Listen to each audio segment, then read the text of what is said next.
আসসালামু আলাইকুম, কেমন আছেন সবাই? আশা করছি সবাই অনেক ভালো আছেন। শীতে বাচ্চাদের যত্নে কে কোন প্রোডাক্ট ব্যবহার করছেন? আমার মেয়ের জন্য আমি এই লোশনটা নিয়ে এসেছি। লোশনটার বেশ ভালো রিভিউ ছিল, তো সেজন্য বাজেটের মধ্যে এই লোশনটাই পড়েছে আর এইটাই নিয়ে এসেছি। তো ব্যবহার করে দেখি কেমন লাগে। যদি লোশনটার অনেস্ট রিভিউ আপনারা পেতে চান আমাকে কমেন্ট করে জানাবেন, আমার চ্যানেলে আমি শেয়ার করার চেষ্টা করব। তো এটা ক্রিম, বেবি ক্রিম। আমার মেয়ের মুখে ব্যবহার করার জন্য এই ক্রিমটা নিয়েছি। এটা কোডোমোরি একই ব্র্যান্ডের ক্রিমটাও কিন্তু বেশ ভালো রিভিউ দেখিয়েছি বাচ্চাদের জন্য। এটা আমি অলরেডি ব্যবহার করেছি, ব্যবহার করে মোটামুটি আমার কাছে বেশ ভালোই লেগেছে ক্রিমটা।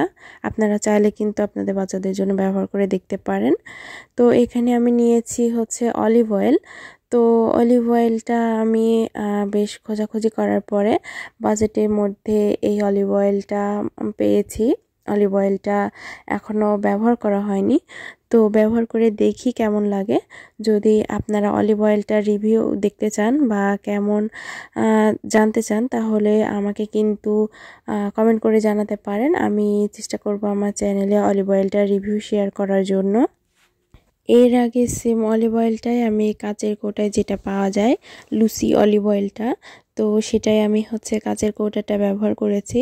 তো এবারে টিনের কৌটাটা নিয়ে এসেছি। তো এটা ব্যবহার করে দেখি কেমন লাগে। যদি ভালো হয় তাহলে আপনাদের সাথে শেয়ার করব ইনশাল্লাহ।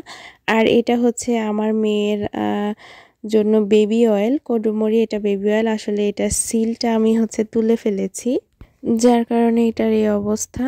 তো যাই হোক, আজকে ভিডিওর একদমই শেষ পর্যায়ে চলেছি। ভিডিওটা ভালো লাগলে ভিডিওটা লাইক করতে ভুলবেন না। ভিডিওটা কেমন লাগলো কমেন্ট করে জানাবেন। চ্যানেলটিকে সাবস্ক্রাইব না করে থাকলে অবশ্যই আমার চ্যানেলটাকে সাবস্ক্রাইব করতে ভুলবেন না।